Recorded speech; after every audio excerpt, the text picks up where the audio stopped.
In order at about 12:18, and so you want to do the attendance roll call? Board Member Yankovic, Present. Board Member Reister, Present. Board Member Doyle, Board Member DeVore, Here. Board Member Larkin, Here. Board Member Lonick is absent, Board Member McClure, here, Board Member Cease, Here. and Chair Reagan. Here. Need a motion to approve the absence of Dean?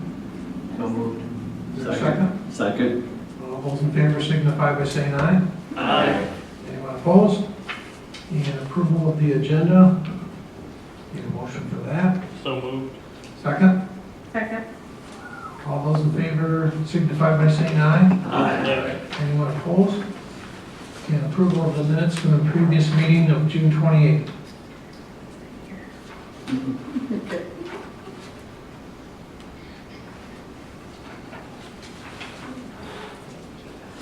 I move to approve the minutes.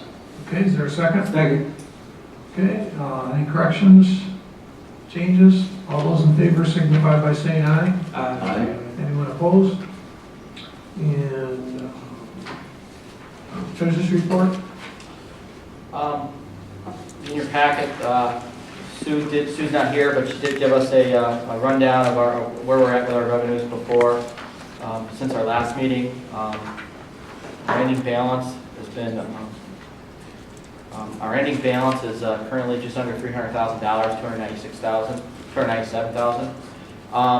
$297,000. Just to remember, we have not received our new revenues for the upcoming fiscal year. We should be receiving them sometime in September. We anticipate an approximate $458,000. In your report also just shows our expenditures that we've made, which were primarily capital outlay salaries. Just a little bit for that, for the work that's been done in the district. And that's all we have. Also, a copy of the bill run of payments we've made since the last meeting is also in here if you have any questions. Okay, any questions for Mike? Any motion to approve treasurer's report? Ryan, is there a second? Second. Cliff? And any corrections or changes? None? All those in favor signify by saying aye. Aye. Anyone opposed? And public comments for items not on the agenda. Speak now or forever hold your peace. If none, we'll move on to old business. Downtown plan, any update on that one? Yes, since we last met, myself, Rich Lamont, Andy Moore, and Dave Austin, we sat down and we took the recommendations from Dan Burden when he came here in his report, and we tried to tie those in as much as we could to the downtown master plan, because I think it's important to try and incorporate these things into the downtown master plan. Also, through that discussion, we wanted to discuss with you a possible project that's already been in the talks about in the plan that we haven't approved the plan yet. But since this time, Andy has made some revisions that he wanted to present to you and make sure if you're comfortable with it, then we can come back and formally approve the plan and then take it to City Council. So I'm going to turn this over to Andy. Thanks, Mike. So what we did, looking at the results of the Dan Burden study and his presentation, a lot of what he covers already here, which is good. The plan talks a lot about pump house and streetscapes and public art, wayfinding, a lot of that kind of stuff. But as we talked, Mike and Rich suggested that maybe it would be helpful for the city to have kind of a specific list of some things to do. So what we did towards the end of the plan, I think it's on page 40, it's like the very last page, we added a new page here called action strategies, and I'm just going to walk through some of those real quick. So this is in the relatively short term. I think you got to back up one more, or is that must be a different version. We have, there's a handful of things to work on for the city. I'm just going to walk through it real quick. So this first one is the South River Walk overlook. There was an illustration in the existing plan that's been there for a while that It's this one here, this riverside placemaking plant design that has the cantilever plaza that comes out over the river, just on the south side of Main Street. That was something that staff felt was really important. It would be a good project for the DDA to work on. It's in the downtown. It's right next to Main Street. We've been talking a lot about having a crosswalk right there and having it controlled, adding a splash pad over there. And so some of those concepts in that design felt like a fairly high priority for the city to begin work on. Another one was bump outs. So I think you're all familiar with this concept, but in a number of places where there's a lot of pedestrian traffic on Main Street, on Monroe, in some of these areas, it helps when you're at the intersection. You have sidewalks that normally stop at the street. We have parallel parking that you extend the sidewalk out a little bit, so it makes a little rounded bump out, so there's a shorter distance the person has to go to cross the street. There are some examples from that also in the plan. If you look at page, I don't think we have a copy. We don't have a copy of this. You know. Did you send this to us? yes, I sent it. Tuesday? Emailed it over.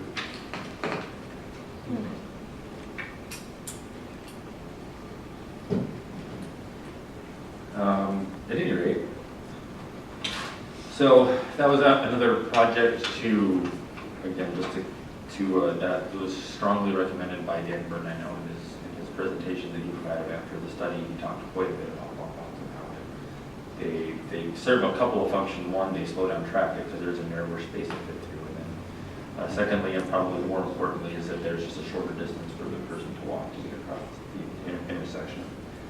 Another item that we talked about, I'm not sure if it's feasible on MDOT streets, but on city streets, some of those areas, a lot of studies have shown that colorizing lanes and intersections, it helps kind of slow people down a little bit. It helps fairly cleanly and easily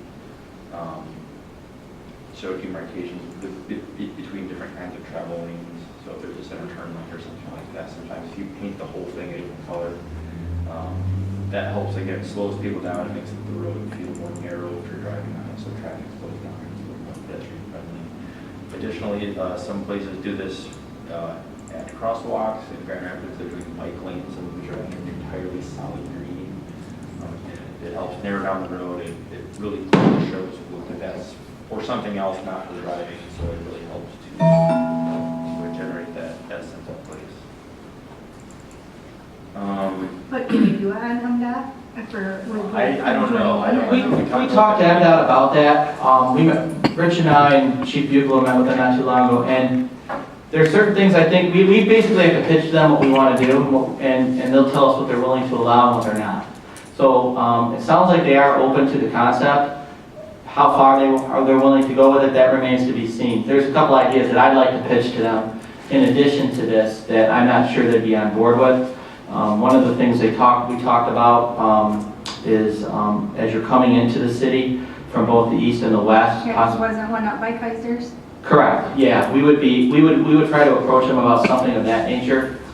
It remains to be seen if they'd be on board with something of that nature, but they might. But it appears that with these bump outs within the true downtown, they're a lot more receptive to those, and especially if it's something that the DDA would be willing to pay for, that even more so helps the cost. So we have to reach back out with MDOT here relatively soon because we need to talk to them about the left-hand turn signal again, and we can bring this up then.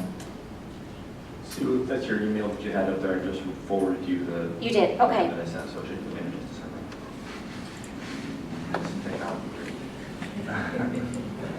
second.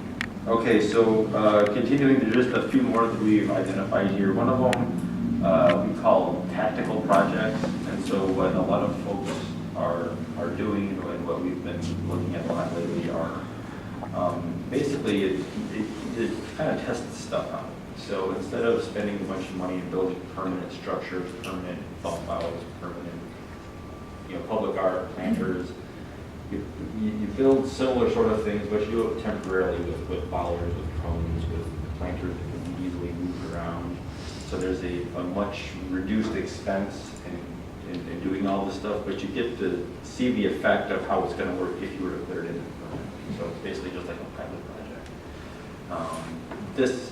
This isn't proposed for anything in particular, but just as a general concept that I think it would be helpful to have in the back of your mind as the city pursues a bunch of different projects that affect the streetscape and sidewalks and all that kind of thing. So an example of this is if we're talking about bump outs, instead of moving the sidewalk, extending it out, building the curb, ramps, all that stuff, you can get cones or bollards and just make the same shape and just get it way out there, have some signs that kind of show what it's for. And then when you do that, the effect is there, the area is narrowed if there are cones or bollards. People aren't going to just go driving through them, honestly. So you can see how it'll work. And then if it doesn't work, no problem. You just take it out, and then you can move on to something else, or rethink your design and try it again the next month or the next year. A couple other things that were identified was gateway signage. So as you guys know, we've been working on the Lowell via the wayfinding program, which is going to be about a dozen signs located mostly downtown, though there will be a few in some of the key intersections. But in addition to that, gateway signage generally right when you get into what feels like you are in Lowell, so at Old Nash, for example, or on the east side, or as you cross the river or something like that, having kind of a more elaborate entry sign that lets you know, okay, hello, you are in Lowell. Those often contribute to a sense of place. They're typically larger and a little bit more elaborate than just a small wayfinding sign. That's something that was talked about in the downtown plan that we feel is something that is important. Mini circles is another item in here. It's basically just very small traffic circles, which would be kind of like a roundabout again. We look at it, it's something that can be studied very carefully before it was actually enacted, but roundabouts or traffic circles tend to be really beneficial in high volume areas with a lot of pedestrians, primarily because there are fewer turning movements. Everyone's only turning right instead of left. And perhaps more importantly is that if there's a four-way stop or typical intersection, cars are less likely to just forget and drive straight through it. So if there is a crash in the traffic circle, it's at a much lower speed. Injuries are much less severe, far fewer fatalities, and they do tend to move traffic a little more efficiently. I don't know specifically, what locations we would do that yet. That's a ways away. But I think as a concept, that's something that warrants further consideration. I don't think it's something that we have to do everywhere, but it's something that can be considered. And then the last one is just looking at the on-street parking options. Primarily on side streets, Main Street obviously has on-street parking for the most part, but looking at it formalizing and clearly showing where on-street parking could be in neighborhoods and blocks adjacent to downtown. There it is. I think will help. Again, there's less confusion about where you can park and when you can park there when you can't. And from a planning perspective, we're generally supportive of maximizing the amount of parking that you have presently, either on the street or off, before you start having to construct new parking lots at a considerable public expense. So there's the page I was talking about. So now that I'm done, you guys can. Good timing. So, and you guys can certainly, take a look at these things in greater detail, but this is the only change that we made to the downtown plan. Some of the graphics will have to kind of, we'll clarify. We're not going to make any changes, but in this copy that I sent over, they didn't come through in very much detail, so we'll get those straightened out. But those are kind of the action strategies. I'm thinking over the next 5 years that the city can pursue. Some of them are projects that I think you can move forward on pretty quickly. Other ones like, traffic circles and things like that are things that would require a lot more study before you did it. So I see some people are shaking their heads, and maybe it's not popular amongst everybody, but again, I think at this point that's pretty preliminary and worthy of conversation. One of them already, the colorized lanes and intersections, I already had a conversation with MDOT. That was one they were not keen on at all. When I talked about the bump outs, I talked about coloring the lanes, and they wanted no part of that. Okay. So What it's about the some- traffic circles? Well, the traffic circles would be probably off of Main. Is what a lot of the ones that Dan proposed. We did talk about, when Dan Burden was here, he had recommended a traffic circle at Main and Hudson. We talked about that with MDOT, and they're actually not against the idea of traffic circles, but they're not so sure that's the location for one either. So I don't foresee a traffic circle coming to Main. Well, when we negotiate with them, we ought to do like Trump and push that, and then use that as what we're really doing, to get something else. We can try. Are we gonna get a copy of this? Yeah, I'm gonna email it to you today. I apologize. I thought I didn't realize you guys didn't have it, so I'm kind of tied up in another matter, so I apologize. Now, on the gateway signage, is there specific places that you are going to put it? We were looking more as you come into town. You'd want to have one, maybe, one of the places he suggested was, as you're coming in, if you're coming into town from the west, somewhere around the Amity area, you can do something there, whether you do it in the right of way, do something in the median. One of the big things he talked about was these arcs when you come into town. I can tell you, I've dealt with those. I absolutely do not like those. Every city in the Columbus area has one of those, and I had to do a study down there a few years back. And the one thing I said after that trip is I would never recommend one of those arcs in a community I worked in. So, but that was suggested. I like the idea of planters or something to, basically illuminate the presence that you're in downtown. Mm-hmm. And then on the east, when you're coming in from the east, somewhere around Kaiser, somewhere maybe even a little farther east on that, somewhere maybe even towards like Grove or that area, somewhere around there on Main is another option. We are going to be getting a change in traffic speeds based off the recent speed study we did in order to get our radar signs back. Luckily, we're going to be able to keep the downtown at 25, but the MDOT did make some modifications, increases in speed in some areas along Main, which is really out of our control. So. But one of the things they're going to do is they're going to try and allow for more of a definitive transition in speeds as you're coming into downtown, where before it's 45, 35, 25. Well, they're going to put signage in place to start indicating people to start slowing down sooner. The problem is going to be is as you're going out of town, that speed's going to go up. But the argument with MDOT is going to be is that that's already the natural speed as it is. So they're really not concerned about the increase in speed, because that's when they went and did their testing, that was what the speed was. So, but the best part was we were able to keep the speed at 25. So in downtown. So we fought for that. Yeah, 'cause I think that would really add to downtown, especially on both sides of the street, and Yeah, there's nothing that tells you you're in downtown. No. There really isn't, and I think that's something that we probably need to consider. Any questions for Andy? Anything else? Not on this matter. This page here was the only addition that we made to the plan. So at this point, I guess, DDA either now or at a future meeting can review this and make a recommendation to council. And we prepare a adoption resolution for city council when it's prepared to adopt it. So I don't know if that's something like you're thinking would happen today, or? No, not today. I'll bring it to the next meeting. But one other thing we forgot to mention, and I don't know if we put this in the plan or not, but one of the other focuses that Dan talked about was focusing on the B side of the buildings of the downtown. We focus on the main street, but we don't focus on anything behind. So maybe there's a possibility. This would probably of some type of enhancement to enhance the rear ends of these buildings.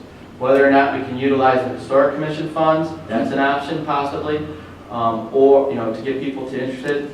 There are some commercial redevelopment opportunities, abatement opportunities, that if that happens, that might be possible.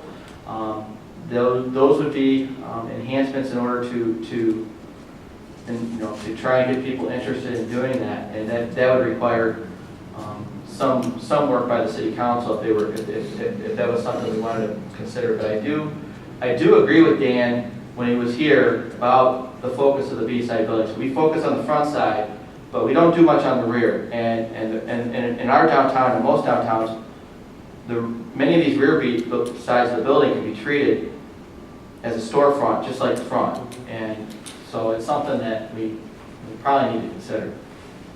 So I don't know if we want to add that as an action strategy, or I would prefer it.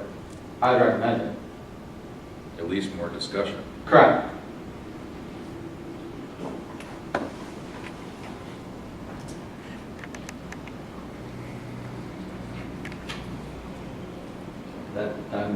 Those are the recommendations that we discussed. So I guess my plan is if everyone's on board with this, what I'd like to do is I probably have to do two things.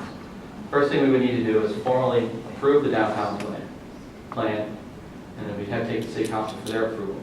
The other thing I think we might need to do is we may have to revise the tax increment financing plan, the TIF plan, to reflect these changes. And I'll have to talk to the city attorney about that. But those are really the two actions I think we need to do. So, and I would recommend approval of the plan at our next meeting. Okay, any other questions for Andy? We got a captive audience. Definitely, thanks for your time on that. And then I think, for the rest of the board to actually see the 40 pages or however, Yep. We might have some questions to talk about at the next meeting for sure. Absolutely. And I think Brian will want to know the bump outs and locations of those for the truck traffic is particular.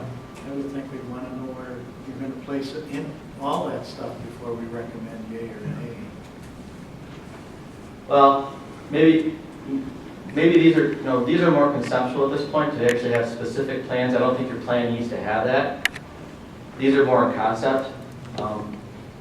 Yeah, I hate to hold up a plan because these are more. I view these as conceptual things. Not, your downtown plan doesn't actually have to have specific action because things could change through it. So you don't want to approve something where you want to approve a concept at this point where you don't necessarily want to approve where it's going to go. We have an idea where we want it to go, and because my concern is, end up and say no, not there, but it might be okay over here. And I hate to constrain ourselves that way. Okay, Thank you. so no action we need to take today on this at all? Right. Okay. One other thing I would like what I would like to really focus on is, even though we are talking about the plan, the South River Walk. I really truly believe that that's probably the next project the DDA should consider. I think that riverfront area is a remarkable opportunity for the downtown, and we don't utilize that area now. Now, the council has been talking about the idea of a splash pad, and the council has, I don't want to speak for Mike, but I know they're looking at doing a fundraising effort for a splash pad. To me, that's only a component of whatever we do. And we may not be able to even do a splash pad there. We may have to put a splash pad in another area. That remains to be seen. But I think that South Riverwalk area is very important to try and enhance the downtown. You're going to have that. We also have another project that we may be approaching to you about at a later date. At this time, I can't talk about it, but I may be approaching you on something else very soon. And at that time, you may want to decide which one is of a greater priority to you. But I do think this South Riverwalk project is a high priority that I think the DDA should start paying attention to and focusing on next. Where's the South River Who owns the land? Yeah, Yeah. I think the city does, don't they? My understanding is the city does. I could be wrong. The city does. Okay.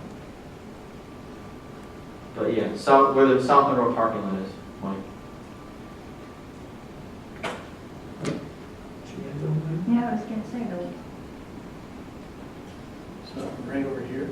No, over there, by the Veterans Park. Next to your Our parking lot, that's Not parking lot, no, on this side of the road. There's a The west side of the road. Right here by your, Yeah, if you walk up to the back of the parking lot, my understanding is the city owns What it. page, Andy? 17 and 18 of the downtown plan, you should see some renderings of. right here, Brian, by this one. Not on this side, on the opposite The side. river. On the, Yeah, right on the river. but No. where they keep the That's our part. trucks, Not in the parking lot, no, we're not, I know what you're talking about, but not in the parking lot. the other South side of of the your parking lot. fencing Yeah. though. But that's quite a narrow space too. Yeah. So you would have to, plus when the river floods, that would just take it all out. Unless you're building it up. We have to build it up quite a ways. Yeah.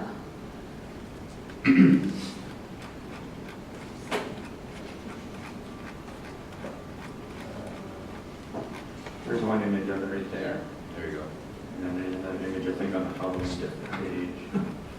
Shows another rendering of what was drawn for that site. Okay, so that square area down there, as you're thinking, There's a kayak to be launched down there Okay. at the bottom.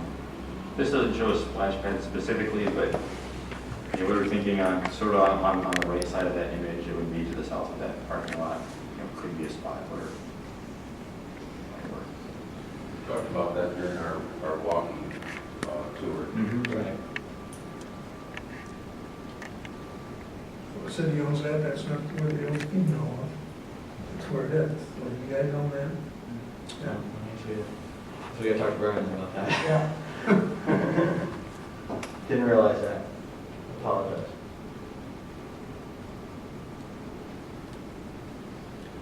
That's why it's just a concept. It's a concept, yeah, it's a concept. It's not, I'm not saying we're gonna do it, it's just a concept. Okay, anything else for Andy? Downtown plan, move on to new business. Maybe talk about recreation park study. In this year's budget, funds were budgeted for a feasibility study of the future use of Recreation Park once the Kent County Youth Fair vacates to their new location. I reached out to our consultant, Williams & Works, to submit a proposal to us for this study. Recently, Williams & Works completed the Parks and Recreation Master Plan and is currently finalizing our downtown master plan.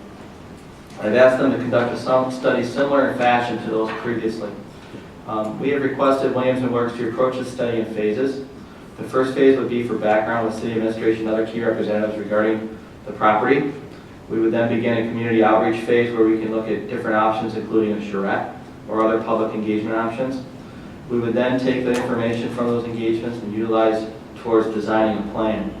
After this, we would finalize the plan and take steps to begin implementation once the fair leaves. The total project cost is $10,000 without a design charrette and $13,000 if we do hold one.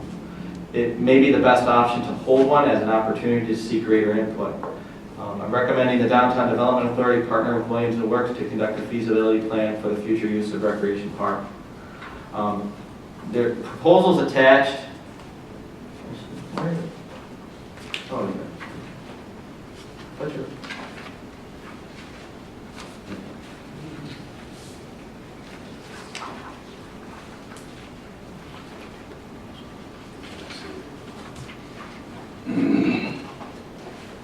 I apologize. I was putting this together on third Tuesday, and I was involved in another matter, so I missed this. I apologize to see the proposal, but these are the costs. So do we have any idea when the youth fair is going to leave? We do not. It's a moving target. Right. Well, I mean, they moved it back another year. Isn't their goal to be in the new one by 2020? That's Sounds initially what like they- 2021 now, Yeah. at the earliest. sounds like 2021. We gotta raise money, don't they? Yeah. It's not in the DDA district. Actually, it is. Yes. No, I mean the new fair. Oh, no. The park is. I don't think we want to extend our DDA district. No. So yeah, we can't do anything until they're gone, but we can plan Right. on using that property for something, so. Certainly makes sense to start talking about it now. yeah. Exactly. That's And, kind of and, and I think it's important not to let them know we're not kicking you out, use it until you have to, but we would like to have something in, conceptually that we might want to do down there. So, I think if we're gonna hire them for 10 grand, we might as well spend the other $3,500 so that we can have the charrette and get public input and all that. That way, people won't feel like we're doing something behind a closed door or something. We had decent participation when we did the one for the showboat and the Riverwalk. There were lots of people going into Main Street and, So what's a charrette? remember? You can explain better than I can, Andy. Yeah, so a design charrette, what we would propose with this charrette option is we team with the landscape architects at Majorville, and they would come in during kind of fairly long period of time, several hour, interactive kind of public engagement meeting where they would draw concepts on the fly while you're there of what you could do. So depending on what kind of feedback we've been getting, they might be drawing certain kinds of ball fields, or I know, RV park has been tossed around for years down there, and some other options. So they would literally draw, sketch out on the fly different ideas for how the property would be used, designed, parking, landscaping, all that kind of stuff. So Someone did that with the showboat. I well, think they that was a did. design They process. did it at Main Street Inn. And they were there most of the day, and people came in and went and looked at different ideas. We did It it was for cool. the new end of the park, or Riverwalk up here, and then remember, they had the boardwalk on the other side of the river and one across the river. That was all during a shoot. Yeah, so how I would anticipate it working is that we would, notice it heavily and kind of get the word out, this is going to be going on, and then over a long period of time, whether it's day, afternoon, evening, or some combination of all that, the designers and probably someone from Williams and Works would be there just listening to the public and listening to what they want to say and what they want there and how they think things should be arranged, and then they would draw on the fly different options basically for how that property would be utilized, and then from there, once they have several different options, they kind of combine, consolidate, and mesh those together into one sort of recommended option, and we can move forward for an actual master plan for that property moving forward. So fair's not going to be gone for a couple of years, so it's smart to do it now and to have a plan that's supported by the community, that's in place, that's feasible, so that when they do leave, the city can really start working on something, so that it can continue to be used by the public. It's already been a community topic for years now. Yep. And so it makes sense to get out in front of it. Once we remember the periodical floods there. That'll definitely be First a name. point of consideration. I propose a traffic circle training ground for those who continue to live in the past and don't want to embrace the future. They can learn how to navigate. I'm with you, Cliff. Along with appropriate medication. Okay, recreation park study, anyone want to make a motion to that study? I would move that we budget 13.5 to do the study with the charrette. I'll support you on the second motion only. There's a motion and a second. Any further discussion? All those in favor signify by saying aye. Aye. Anyone opposed? Okay, thank you for coming in. Thank you. And then when we Thanks, review Andy. that, maybe you can be here at the next month meeting if we have some specific questions about that presentation after we got a chance to look at it. Mr. Chairman, I have to disappear. I have a doctor's appointment that I couldn't put off. All those in favor signify by saying Saying aye. aye. Stay here, say nay. Now we can talk about it. That's fine. Brandon, can you get that tape? Okay, moving on to Christmas marketing. Liz.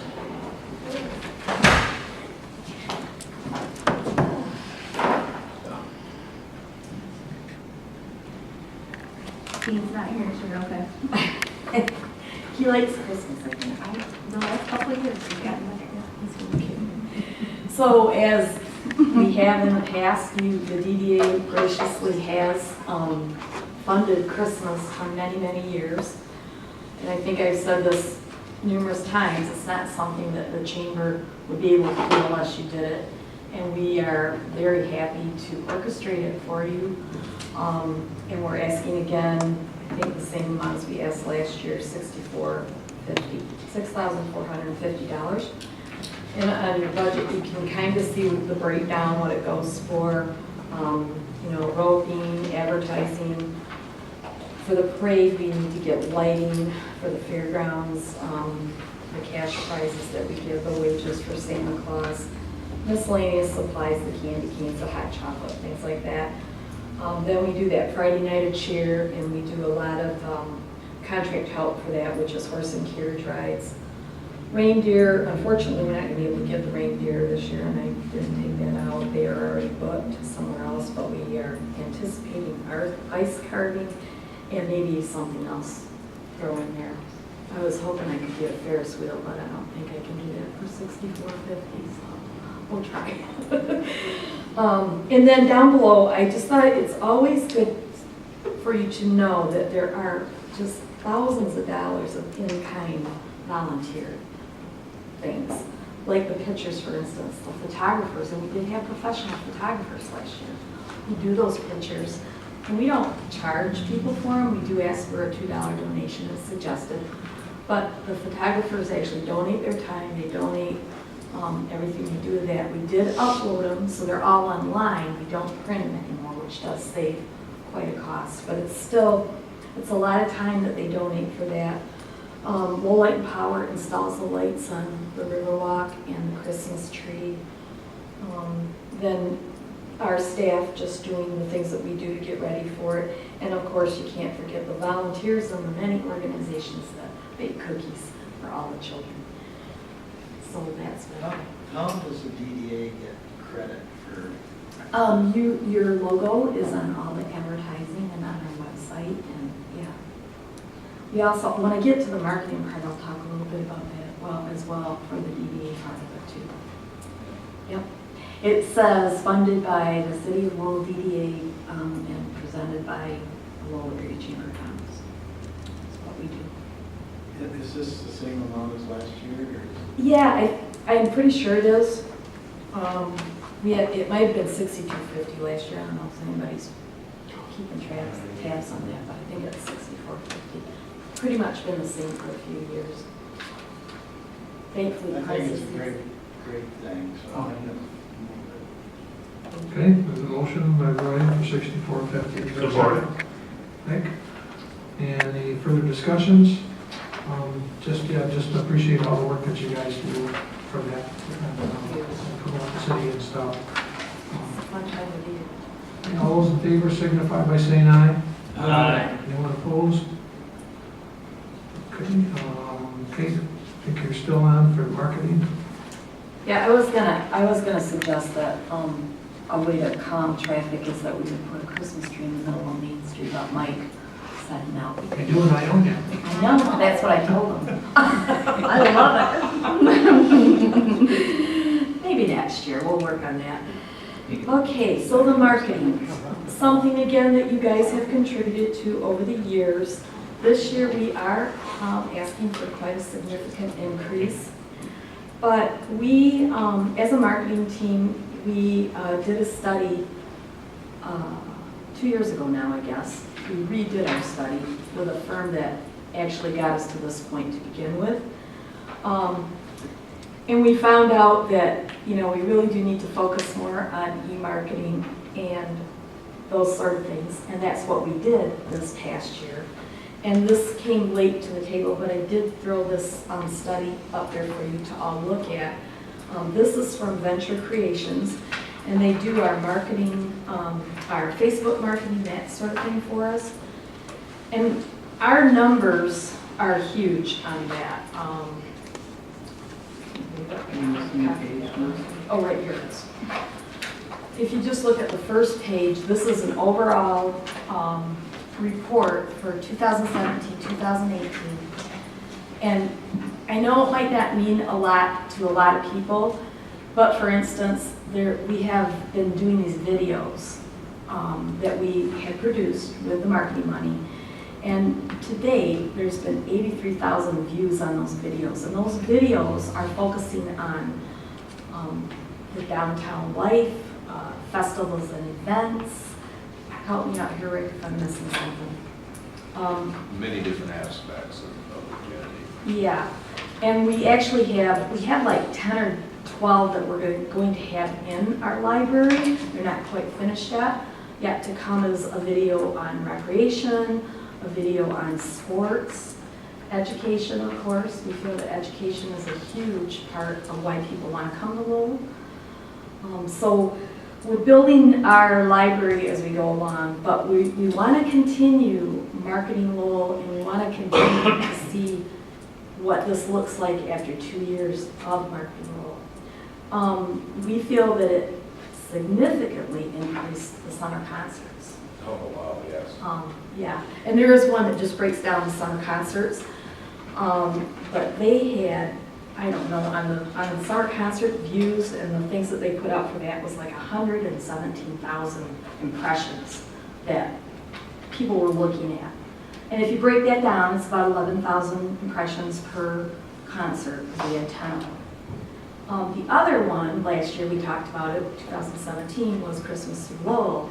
And that's when we first started doing our Facebook marketing, and we just saw a huge increase in that. I think overall, I think merchants would totally agree with that. So we would like to add some television marketing as well to what we're doing. We've never really been able to afford that because our budget has been about 50 grand. And for those of you who market, you can't do a lot of marketing for 50 grand. And we've done an awesome job with the money that we've had, but we are trying to increase it and go a little bit bigger.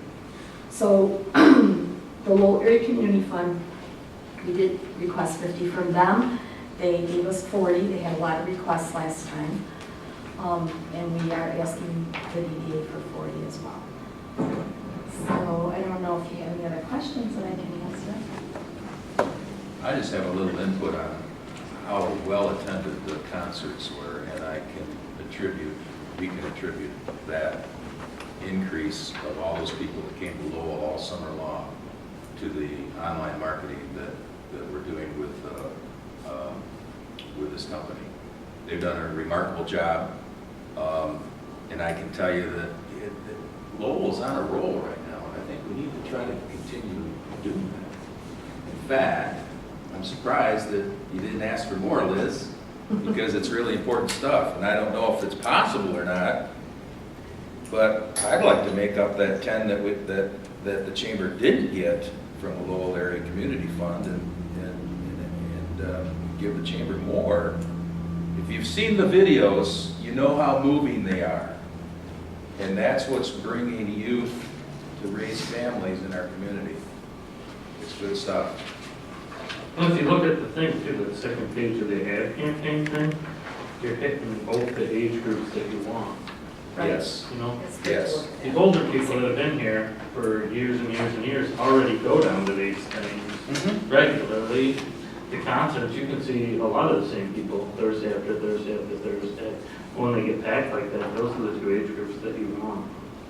Well, in my business, I can tell you that we've had people come to us and say, hey, tell us a little bit more about how to buy a house in Lowell. It's certainly good stuff, and it's it's the right age groups that we need to try to attract. I'm sure the business owners downtown have seen that too. Is it possible to ask to actually give them more money? I'm looking to see how much we've had budgeted for marketing. One of the things Mike asked me about with Christmas was how does the DDA get some sort of recognition? I wanted to point out too that Harvest Celebration and Girls Night Out events are strictly DDA events. In other words, it's restricted to the downtown area, which is your funding area. And the videos and all of those things are really focused on bringing people downtown. Some of the other ones that we're producing are overall. But on Girls Night Out, we always put the DDA on there as the funder and Harvest Celebration as well. So I just wanted you to know that we are giving credit where credit is due on those things. My only input is, it's really difficult to measure the benefits of television. I can see what, what the venture creations on social media. But it does have, you go down that slippery slope of, having TV ads.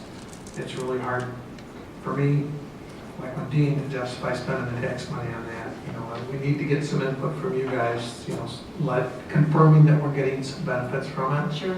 I mean, some concrete numbers make it a little easier for me to, to vote for something like this than, radio and TV. It's just really hard to measure how many people actually come in here because of that.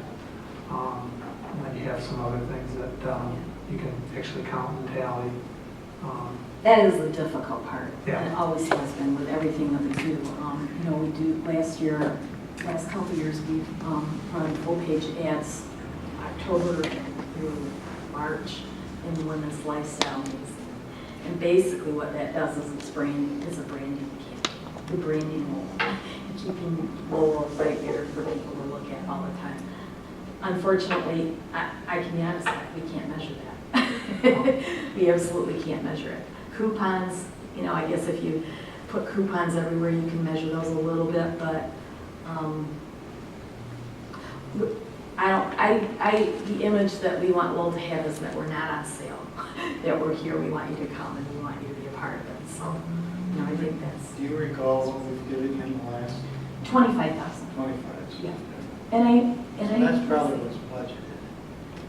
I actually budgeted 40,000 for DDA. Yeah. Oh, I see what you're saying. We budgeted $20,000 more this year in budgeting. I don't remember the exact dollar amount, but it was $20,000 more in budgeting for marketing this year than we did from last year. So this is, so if the request is from 25 to 40, we gave 25 last year, that's 15,000 more. So There's still an extra 5. probably another 5.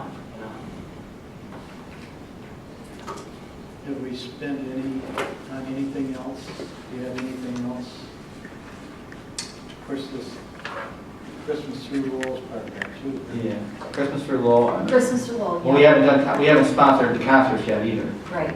So that's another one we have to still keep funds available for. So I guess my recommendation would be at this time is to just stay with the request, and then we can reevaluate and determine if there's an opportunity to provide more. Well, I think we need to look in the future to provide more. But money's money. If we've got it, we've got it. If we don't, we don't. Okay, we need, anybody want to make a motion for that then? I'll make a motion that we sponsor the Lowell Area Chamber not to exceed 40 grand. Support. Okay, motion by Mike, second by Brian. Any further discussion? All those in favor signify by saying aye. Aye. Anyone opposed? Okay. Thank you.